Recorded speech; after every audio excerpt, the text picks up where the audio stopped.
Good morning. How's everybody doing? All right, we love to have life here at South Hills, and if you are new to South Hills, thank you so much for being here. My name is Camacho. I'm the senior pastor of South Hills Church. You have walked into one of our many locations.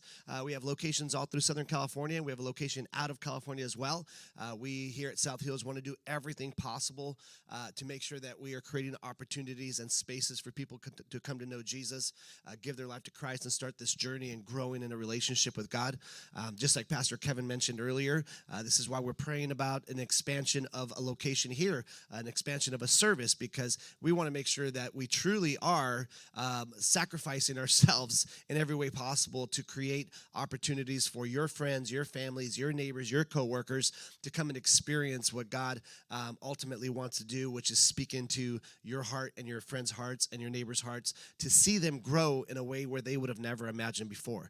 And we know from just living life that when we just do it on our own and we're just kind of going through the operations of life, we tend to run into a rut where we're just kind of existing and working and paying bills, and there's like an emptiness, and there's like a question to our heart and to our mind of like, what are we doing? Like, where's this going? And I feel like I'm just spinning, I'm spinning my wheels and running like a hamster wheel and going. And what is all this leaning towards? And so at South Hills, we know that the greater reason for your existence is your connection to your Creator. Your relationship with God is what ultimately helps you to have fulfillment in your day, helps you to have joy in the middle of chaos, or in the middle of storms. It helps you to walk in line with the direction of where God is leading and guiding, so that you have a purpose to your steps. And so we want to do everything possible to create that spaces. So continue to pray with Pastor Kevin and ourselves as we continue to pray about where are you going next, God. Last week we started this month called Family Month, and we at South Hills do this every year. And the reason why we do this every year is because we know this. We know that families are difficult.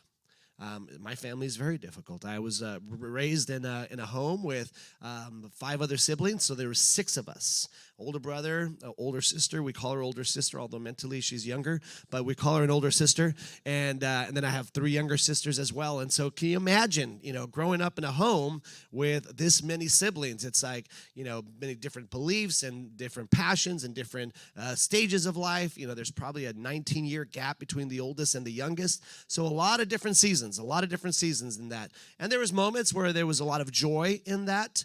And then there was moments where it was like, oh my gosh, when is this person going to leave? And so we know families can be difficult, whether you chose your family or whether the family was chosen for you. But we know that that the relationship dynamic with any connection is hard. And that's here at South Hills. We want to do this Family Month is give you the tools and help you dig into God's Word so you can see how did God design family, what was intentions, what are the crucial relationships you should have to have a successful relationship. What are the things that you need in your life to make sure that your marriage goes well and stays long term? What are the things that you need in your life to make sure that you don't lose your children halfway through their stages of life, that you stay connected? What are the things that you need in your life to stay connected to your siblings? And then if you have created a family for yourself because maybe your family doesn't live close by and you consider your friends, your neighbors, or your coworkers your family, same thing. Those are relationships that require intentionality. So last week, we talked about needing a ride or die. That's a crucial relationship, a very crucial relationship to have, someone in your life who's going to believe in you, who's going to support you, who, when you are facing a big problem, they're not sitting there looking at you and letting you just sit and feel frozen with a big problem in your life, that they can come alongside of you and see the problem in your life and ask the questions. What is the opportunity in this problem that you're currently facing? What is that opportunity that we're not looking at?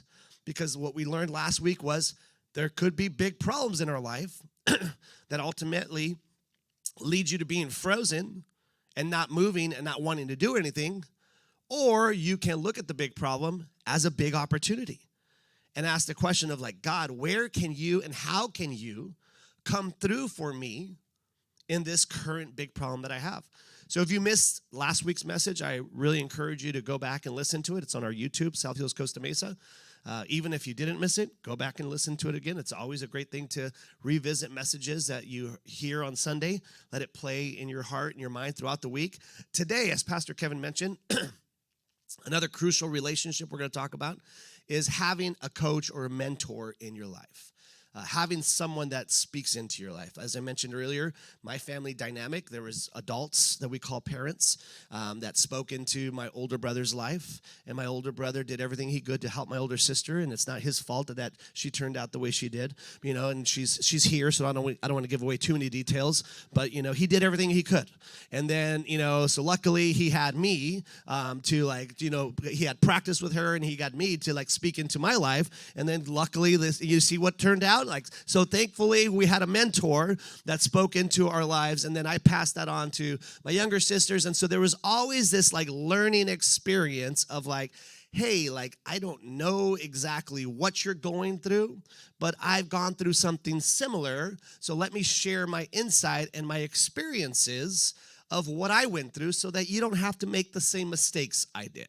And so as the middle child, I really had this really great opportunity to watch my brother make certain decisions his direction, to watch my sister make her decisions that direction. Then I got to analyze and listen to their thoughts and their emotions and their feelings and think okay, well, how about we go down the middle road here and try something different? So if I'm going to make a mistake, I'm repeating the same mistakes that they've already done. I can learn from that. And so thankfully, I had a family that was willing to speak into my life and help me to eliminate as many possible mistakes as I could possibly make. And so obviously, I tried to pass that on to my kids. And there's some things that I've noticed in every personality, in every dynamic. But at the end of the day, no matter what your personality is, no matter what your past experience is, no matter where you've been and how you've lived, you fall under two categories. One, you got to learn the mistakes yourself, and you're just going to be that person where you got to learn it for yourself. Or two, you're going to listen to someone's wisdom, someone's past experiences, and then tell yourself, yeah, let me try something different. And here's an example. I have twins, and when they were little, let's just say they were about 3 or 4 years old, my wife was cooking, the stove was hot, and they were kind of playing in the kitchen and obviously wrestling around, and they were getting close to the stove. And I just remember saying, hey, guys, that's really hot. There's fire there. It's hot. And I said, I'll burn you. And I try to exaggerate the fire and the burning and this hurts. And oh my gosh, right? And so one of the twins was like, oh my gosh, heard my words and was like, let's just call this a stove. And just completely did everything possible to avoid the fire. That's dangerous. My dad said that was dangerous and avoided it. And then the other twin heard the words, saw the illustrations and the movements and the and ow, and saw everything that the other one did and did this. And I'm just sitting there and I'm like, dude, I just told you it's hot. And sadly, as life has continued, one has continued to need to learn for himself that it is hot.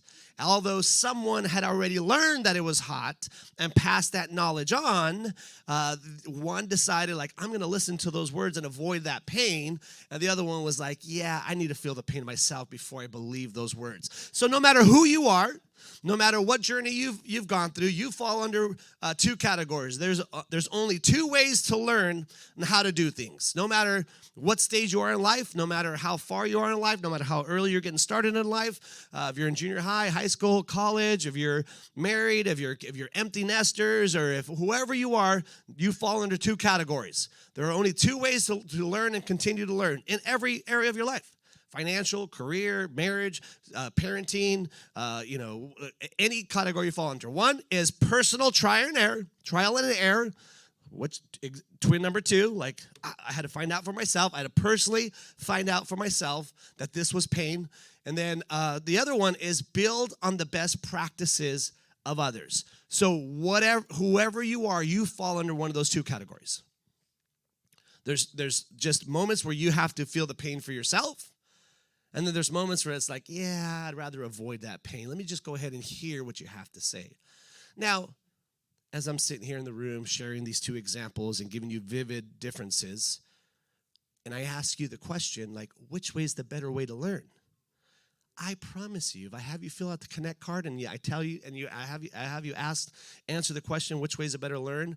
Personal trial and error, or build off of the best practices of others?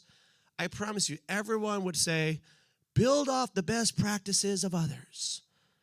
Very few of you would probably say, learn for yourself.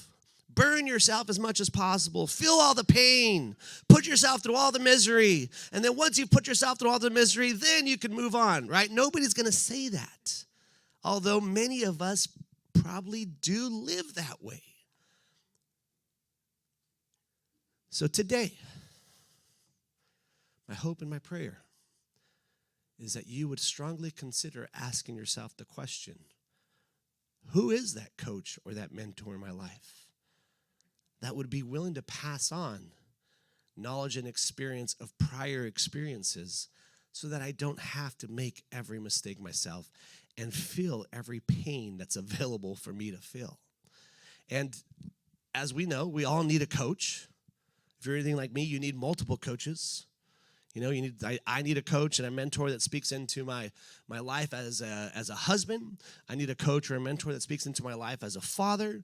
I need a coach or a mentor that speaks into my life as a leader of a church and a pastor. I need a coach and a mentor that helps me with my financial decisions and making sure that I'm living my life based off of God's word and living my life debt-free so that I'm not constantly stressed about finances, and that I'm storing for the future so that I have a plan for when my life comes to a closer end. I have financial plans. So I need a coach that's going to speak into every one of my categories to make sure that I'm honoring God with my finances in every aspect, way, shape, or form. I need a coach and a mentor to speak into my health.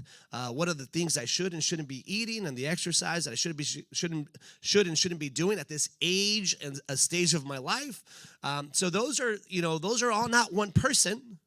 Those are multiple people speaking into my life. And the reality is we all do need a coach or multiple coaches. So someone you look up to, the coach should be someone you look up to who offers wisdom and guidance, who challenges you and expands your limits. Because here's what I know about myself. If I don't speak to anybody, I can live in a box where I'm always right. If I don't ask anybody any questions, if I don't ask anyone about how they're doing their life or how I should do my life or what are the things I should be doing or shouldn't be doing, or what are the things that I'm doing that's not working, or what are the things that I'm doing that is working, what are the things I need to change today, what are the things I need to change for the future, if I don't ask any of those questions and I just go about my day and watch my sports and go to work and pay my bills and sit in my box all by myself, I will just assume I'm the greatest person ever. And I'm doing everything right. There's nothing about me that needs to change. Everyone else is wrong. Everyone else is wrong, not me. I'm going to just live in my little box where I don't ask any questions and I don't let anyone speak into my life so that I don't have to be told that I need to change, right? And so we all can use these wisdom. We all can use this guidance, and it didn't start today. This was thousands of years ago, before you were even brought into this world, before you even met your spouse, before you even had your kids, before you even met your friends, before you even met your neighbors, before you even started your career. This was great wisdom and insight from God's word way before us. Proverbs chapter 15, verse 22, King Solomon, who is the wisest man ever created by God. God created an individual who has to this day been known as the wisest person to ever live, even in today's time. He created this individual with that gifting and that talent and that experience of having wisdom. And in Proverbs 15:22, what King Solomon does is he shares some of his wisdom. He shares some of his wisdom. It says, plans go wrong for lack of advice. When you make a plan and you don't ask someone else to see your plan, plans go wrong for lack of advice. Many advisors bring success. So King Solomon knew that, especially during this time, asking questions and letting someone speak into your heart and your life was a sign of maturity, was a sign of humility, was a sign that you really wanted to be successful, was a sign that you were showing that success was more important than your personal pride or someone speaking into your life or someone, not speaking into your life, I'm sorry. And so what Solomon knew is if you want to have the greatest success for your life, you're going to have to seek other advice because you yourself are not the smartest person in the world. And there's things that others can see that you don't see. The way God designed relationships is he designed it in a way where you can see things in my life that I'm not going to see. And I can see things in your life that you're not going to see. But if you stay inside your little box and you don't ask anybody to speak into your life, you're just going to assume everything you do is right. And you're not wrong. And no one can speak into your life. But that's not how God designed it. That's not how God wired us. We, by nature, through our human lens, are limited. God has the greatest lens, and then he gives voice and he gives direction to those people in our life that could be mentors to see things in us that we don't see for ourselves. And so Proverbs 9:9, King Solomon continues to share these words. He says, instruct the wise, and they will be even wiser. Teach the righteous, and they will learn even more. So King Solomon said, even if you've had great success, even if you've done a lot for your own life, if you seek counsel and direction and guidance, you will have greater success. You will have a greater life. And Proverbs 10:7, he says, people who accept discipline are on the pathway to life, but those who ignore correction will go astray. Now, if we could all agree that having wise people in our lives speaking into areas of our life is a good thing to do, what is it that keeps us from doing it? So why doesn't everyone seek out a coach? If we could all agree that having a coach or a mentor in our life is a wise advisor to have, why don't we do it? And it's probably this, because it may be wise, but it doesn't always feel good. It may be a wise thing to have in your life, but it doesn't always feel good to have someone speak into your life that may potentially shed light into some things you're saying or doing or ways that you're living that are causing damage or a disconnect or a distance in your relationships with others. And if we do step out to do that, what are going to be the things that ultimately keep us from having those growth opportunities? If we can honestly say, I want to have the growth opportunity, but I don't want to feel the pain of the growth opportunity. What are those things that create the pain? It's pride. Pride is one of them, of not wanting to own that we're wrong in potentially one or two areas. Or it's the fear of rejection. Like, I don't want to feel like if I'm not doing everything the way I should be doing it, and I'm gonna feel rejected and I'm gonna feel pushed away. Or it's the other one that we all hate. None of us like to be judged. So a lot of times the fear of being judged keeps us from asking for advice or letting someone else speak into our life. Or the one that I struggle with is the insecurity of like, oh gosh, what if I just pretend I have it all together? And what if I don't ask questions, then they may not know all the things that I'm struggling with. That's a big one. That's a big one that the enemy uses to keep you quiet so that you don't grow. And the other one that often is a big deal for a lot of us is the addiction to comfort. I don't want to change. I want to get up in the morning when I want to get up. I want to go to bed at night when I go to bed. I want to live my life the way I live my life. And if I have someone speak into my life about how to better my relationships or better my life, they may ask to change my routine. And I don't want to do that. It's kind of like when Pastor Kevin was talking about 2 services. If we go down the road of 2 services, that's going to change your comfort. It's going to change your routine. And that's going to cause pain because it's going to be a change to your normal day-to-day life. Now, would there be a huge benefit that comes to that change? Absolutely. Multiple options for you to come to church, multiple options for your friends and family to come to church. So there is benefit, but it's still the comfort of breaking the comfort is going to feel uncomfortable.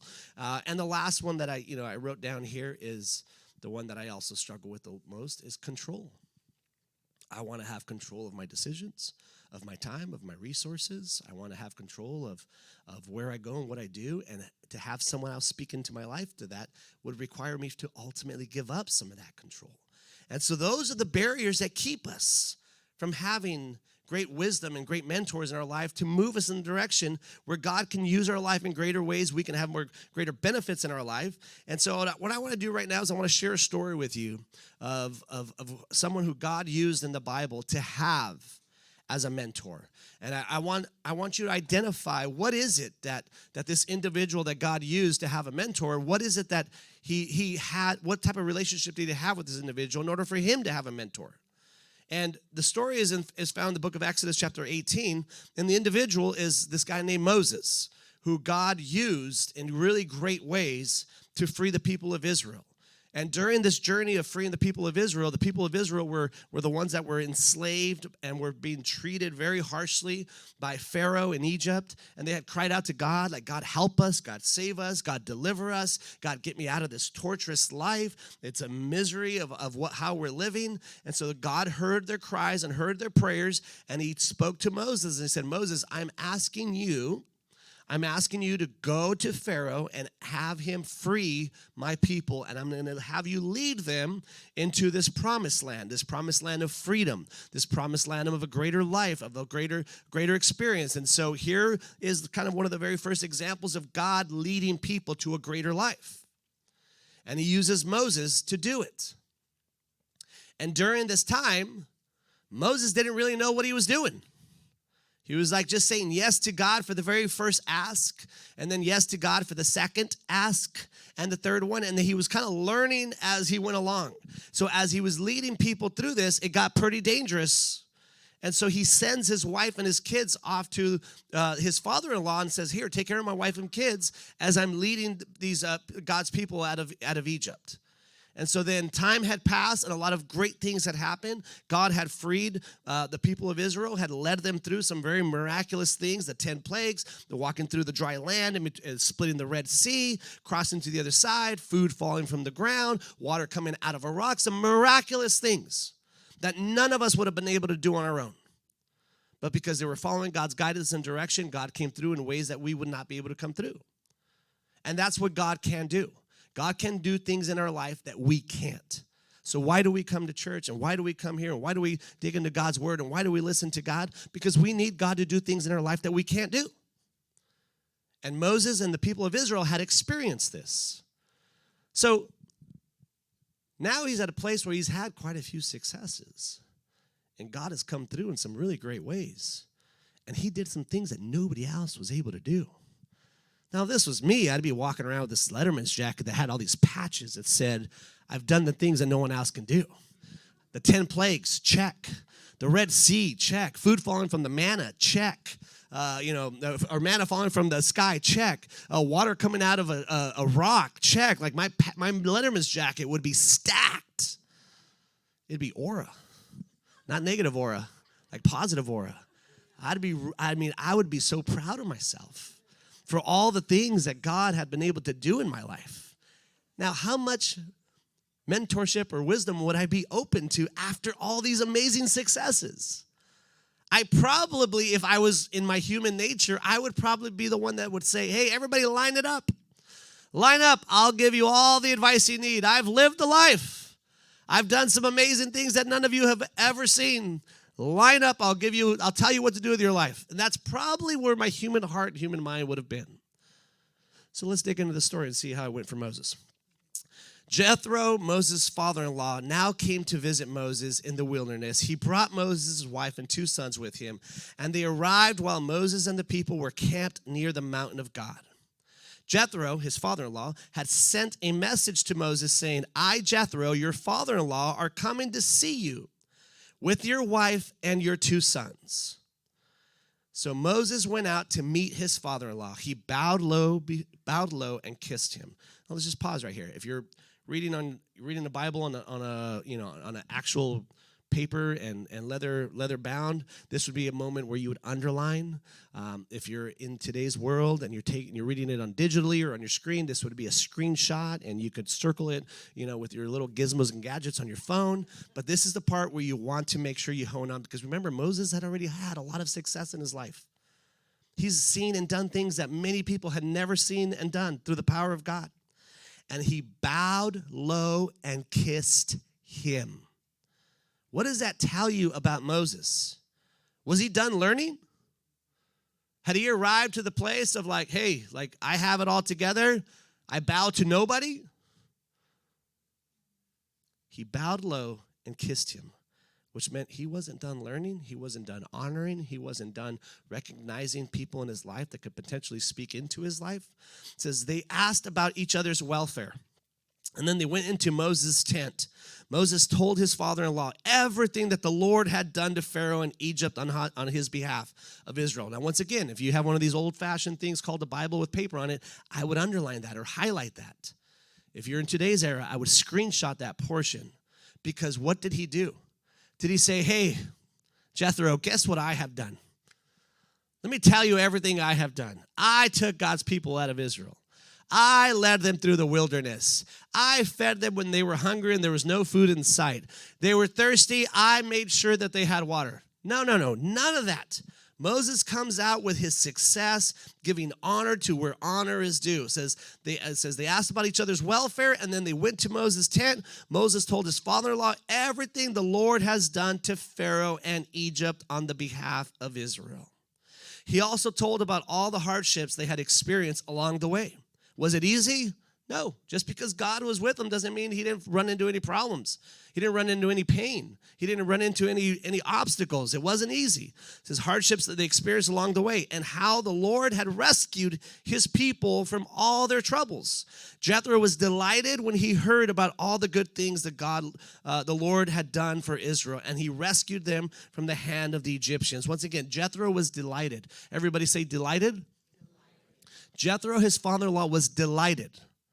Means he celebrated with Moses. He means he was so happy for Moses. He means he was not jealous of Moses, but he recognized that God had done some amazing things in Moses' life. That's a big deal, and you're going to soon find out why. Okay, it says, so now the question is, what do you look for in a coach? What do you look for in a mentor? What do you look for someone that's actually going to speak into your life? Whether it's someone speaking into your life or whether it's you speaking into someone's life, that they genuinely like you. That is number one. I'm not going to go to one of my enemies who hates me and says, hey, what should I do with my life? I'm probably not going to trust that advice. I'm not going to go to my Facebook and my social media and say, hey, guys, what are the areas that I should be doing something, not doing something? All my enemies who stalk me, who don't like me, but are still watching all my posts, they're going to give me some advice. It's not the best advice. So when you seek a mentor or when you have someone speak into your life, make sure that they genuinely like you. And what's a sign of that? That they're not jealous of you. That they celebrate the great things in your life. That they truly are happy for you. That's a big deal. It sounds silly, but it's a big deal. Verse 10 says, praise the Lord, Jethro said, for he has rescued you from the Egyptians and from Pharaoh. He has rescued Israel from the powerful hand of Egypt. So now Jethro, his father-in-law, is saying, hey, I hear you. Man, what an amazing experience that you have had this amazing moments through the power of God, and God has done some things in your life that you by yourself would never have been able to do, but let's celebrate that together. So number two, a coach or a mentor, they make you feel heard. They make you feel heard. Now, I'm just going to share my human heart right now. When someone comes to me and they have a problem and they're talking to me about their problem, and as they start talking, my mind naturally goes to the 3 or 4 things that they should do to fix it. Or the one thing they should do to fix it. It's just automatic. I don't know if it's just a male thing. I don't know if it's just a leader thing. But whenever someone comes to me with a problem, my natural inclination is not to sit and listen and empathize and feel their pain. My natural inclination is to say, hey, go do steps 1, 2, and 3. Go back and go out and fix it, and then come back to me with a bigger problem. That's a problem. That's not me listening. People, before they're ready to have someone speak into their life, they want to be heard. Here's a really good example of what that may look like if someone wants to solve a problem before they actually start to listen. Let's watch this video clip. And I can just feel it, like literally feel it in my head, and it's relentless. And I don't know if it's going to stop. I mean, that's the thing that scares me the most, is that I don't know if it's ever going to stop. Yeah. Well, you do have a nail in your head. It is not about the nail. Are you sure? Because, I mean, I'll bet if we got that out of there... Stop trying to fix it. No, I'm not trying to fix it. I'm just pointing out that maybe the nail is causing... You always do this. You always try to fix things when what I really need is for you to just listen. No, see, I don't think that is what you need. I think what you need is to get the nail See, you're out. not even listening now. Okay, fine. I will listen. Fine. It's just... Sometimes it's like there's this achy... I don't know what it is. And I'm not sleeping very well at all. And all my sweaters are snagged. I mean, all of them. Yeah, that sounds really hard. It is. Thank you. Ow! Oh, come on. Ow. If you would just... Don't. Verse 11 says, I know now that the Lord is greater. It says, and that all the other gods, because he rescued his people from the oppression of the proud Egyptians. Once again, Jethro, the father-in-law, is affirming. He's affirming what Moses had shared. He's repeating some of his words. So obviously Moses is feeling heard. He's feeling like he's earned the respect of his father-in-law. So that's the number 3 thing, is they have earned your respect. The mentor, the coach has earned your respect. They genuinely like you. They make you feel heard. They've earned respect, influence in your life. You know, I may have a lot of great advice for people, but if I don't have that place in their life, it doesn't matter what my advice is. If I have not earned the place in someone's life of respect or feeling heard or influence in their life, I can have the greatest advice ever. But it's never going to come across because I don't have that place in their life. It says, verse 13 says, the next day Moses took his seat to hear the people's dispute. So now things have moved on. He's had this conversation with his father-in-law. Now he's going back to his day-to-day operations. Remember how great I was, you know, when I accomplished all these great things and I felt like I had all the answers. And I told people to line up so I can give them all the answers. Watch this. The next day Moses took his seat to hear the people's disputes against each other. They waited before him from morning until evening. So now Moses is back into his day-to-day life. He's leading all these people. Shocker, people are having problems. I know this is, I know this is super weird. They were God's people too. I mean, they believed in God and they were still having problems. Can you believe that? Like, what is wrong with these people? It's like they're still arguing, they're still bickering, they still have disagreements, they're having political wars, they're having, all kinds of, what we should do with our day, what we shouldn't do with our day, and you don't listen to me, and you do listen to me, and I want to eat over here, but no, I want to eat over here. So they're having all these issues, and Moses lines them all up one by one from morning until evening, gives them the advice, and says, when Moses' father-in-law saw all of that, all that Moses was doing for the people, he asked, what are you really accomplishing here? Now, notice this. This is something that's very not natural for us. It's not natural for the human heart, human mind to approach a problem this way. So Moses' father-in-law Jethro sees a problem in Moses' day-to-day life. And of course, the natural reaction and the easiest reaction is to step right in and say, Moses, you're doing it all wrong. Make sure you fix it. Here's the 1, 2, 3 things to do to fix it. He could have done that, and he probably would have been right, but he doesn't start this way. Here's what he does. He starts with a question. It says, when Moses' father-in-law saw all that Moses was doing for the people, he asked, what are you really accomplishing here? Although he saw the problem and knew the solution, he didn't start with that. He started with the question. It says, why are you trying to do all this alone while everyone stands around from morning to evening? So Jethro comes in with asking questions. So a good mentor and a great coach in our lives isn't just going to say, here, do A, B, and C. They're going to ask really good questions. That's actually the next thing on the list. Number 4 is they're going to ask good questions. Now, psychologists have dug into this philosophy, and the psychologists, what they've learned is that when someone just shows up into your life and gives you advice, your brain naturally receives that as external information and then naturally puts up walls. Now, you may not know this is even happening, but if someone just shows up to your life and then although they see a problem and they want to help you and they have good intentions, if they just give you the information, your brain naturally wants to reject it. Why? For all the things I told you earlier: pride, rejection, judgment, control issues, comfort issues. And so psychologists have come to find that they need that in order for you to receive advice, the best way for you to actually be open to that advice is for your brain to feel like it's a part of the conversation. And the way to activate your brain to make you feel like you're a part of the conversation is by having someone ask you intriguing questions to create the process in your brain to make you feel a part of the problem, or make you feel like a part of the solution, not just the problem. And I'll give you an example. Like this morning, getting ready to come to church. I got to leave. My kids are supposed to get there on their own. I tell the child that's driving. I said, hey, don't be late to church, obviously. I said, what time are you supposed to be there?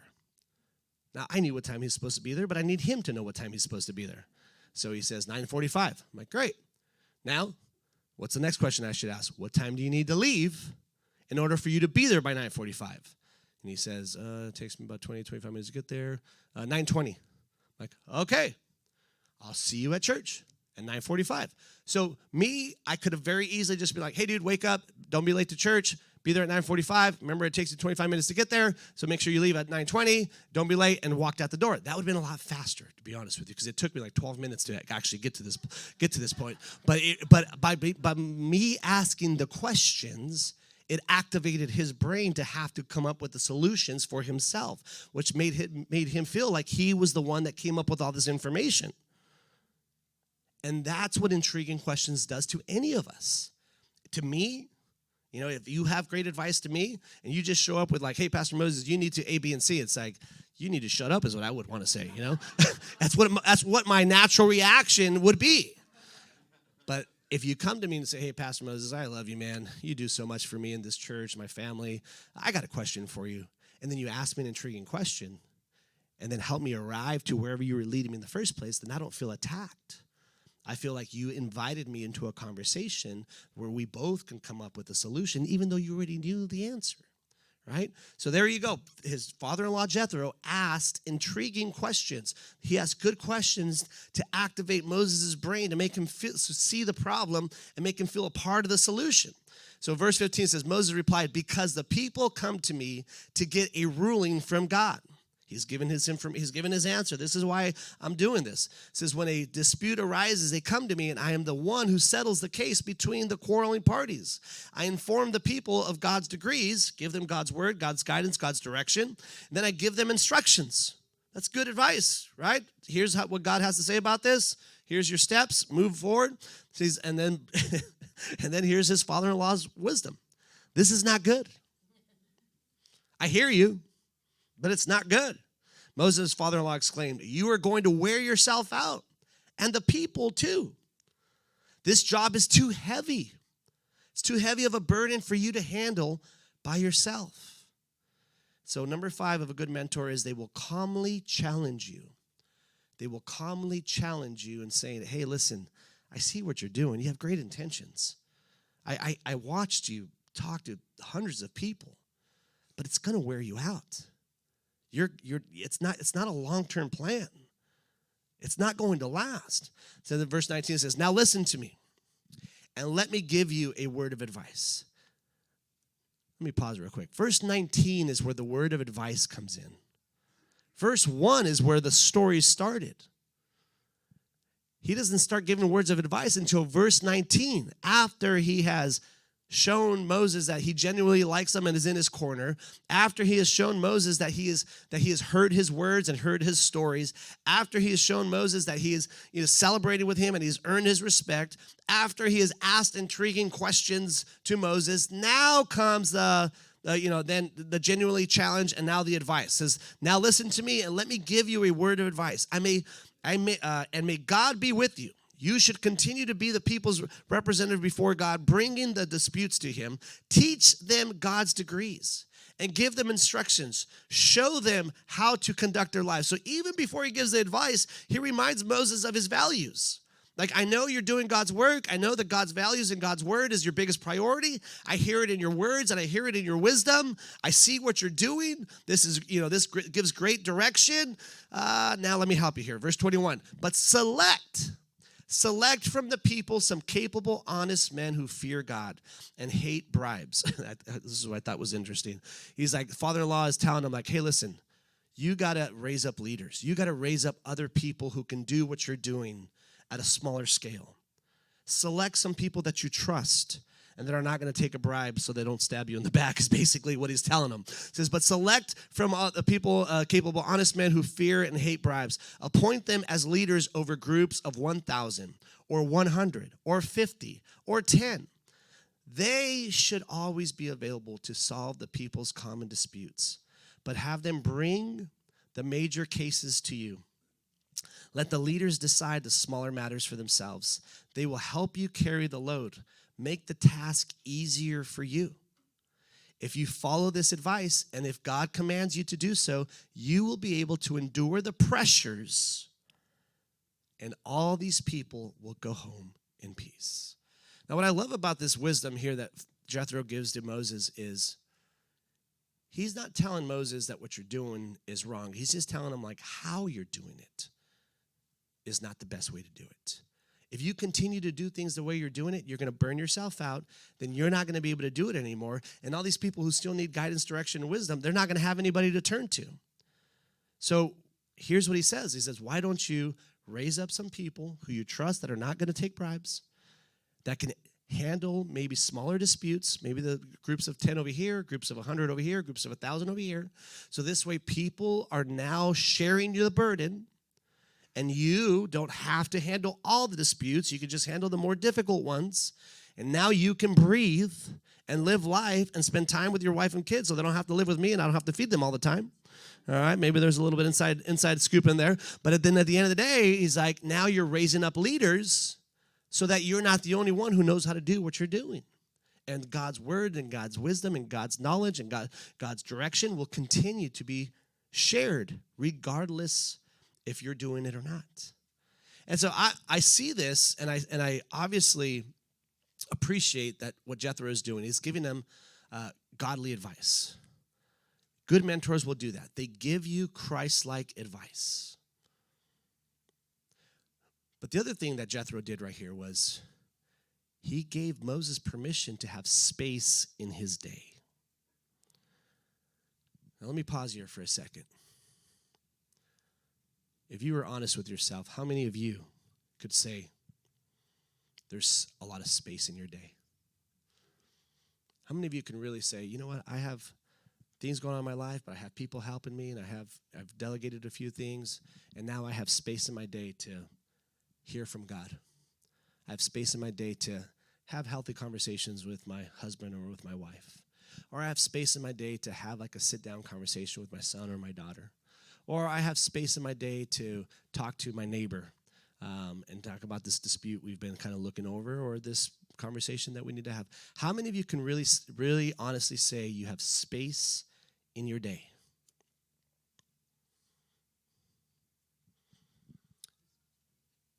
And I would say this is probably one of the greatest things that the father-in-law brought into his life.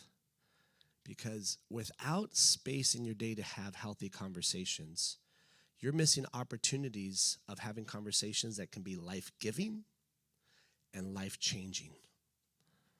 And if you're falling into the trap of Moses of just getting up and handling one dispute after another dispute after another dispute after another dispute, now the day is gone, and now you're tired, and then you go to bed, and then you wake up, and then you again wake up the next day, and one dispute after another dispute, and after another dispute, and now the day is gone, and you're tired, and you go to bed, and then you wake up the next day, and it's over and over and over and over, and there's no space. There's no space in your day to have life-giving conversations, to have life-changing conversations. So then you fall into this rut of doing the same thing over and over and over, and then you're hoping for different results just because time has gone by. But then different results don't come. Why? Because there's been nothing changed to create different results. You just fell into a rut of doing the same thing over and over and over from morning until evening. And then you're exhausted and you go to bed because you're exhausted. Then you wake up in the next morning in the same rut. And then you're exhausted again over and over and over. And then you're like, God, where are you? And he's just like, bro, like, you're not even giving me time. You're not even letting me speak into your heart. You're not even listening. You're crying out and you're talking, but you're not stopping for me to talk to you. The words are coming one way, they're not coming the other way. And then we go over and over and over. So what if today was a day that you decided to pause for a second and you decided to kind of look at your life and ask the question, where in my day am I trying to accomplish too much? What in my day is going on in circles over and over and over where I'm just doing too much and I'm not slowing down or pausing or removing things from my list or handing them over to someone else so that I can have a conversation with God or I can have a conversation with those in my life where my life can be more, conversations can be more life-giving and life-changing, not just draining. South Hills Church, I just want to take a moment and say thank you for watching our service online. Whether you're watching it for the first time or you're watching it again because you enjoyed the service so much from the weekend, I'd like to take a moment and dive into our giving. Every week we give people the opportunity to give back and give to the local church so that God can continue to bless your lives and bless your finances. Here at South Hills, we believe that everything comes from God. We believe that He's the one that chose us and brought us into this world, gave us our gifts and talents and abilities. And I just want you to know that when we give, we are giving back what God has already given to us. If you've ever seen any of our envelopes at a South Hills campus, you'll see on there that it says, every week at South Hills, your generosity is giving people the opportunity to live a better story. And there's a scripture on there in Matthew chapter 6, verse 21 that says, where your treasure is, there your heart will be also. So I want to encourage you today to click down below and set up your giving, whether it's for the first time or whether you're doing reoccurring giving. We have 4 ways to give here at South Hills. 1, you can do it in person at any of our campuses through an envelope. Or 2, you can actually text any amount that you would like to 84321. And the 3rd way is to download our Church Center app. I encourage you to do this one because the Church Center app gives you opportunity to stay connected with our church and your campuses. It's a great tool and resource for you to know what's going on. And the 4th way to give is to give online. You can go to southhills.org/give and you can set up your giving there. Whether you're a guest of our church or whether you are a member of our church, or whether you simply just like to watch our services, I encourage you to trust God with your finances so that He can bless and anoint your finances and you can be trusting God in this journey of living life to the fullest. I love you and thank you for watching our online service today.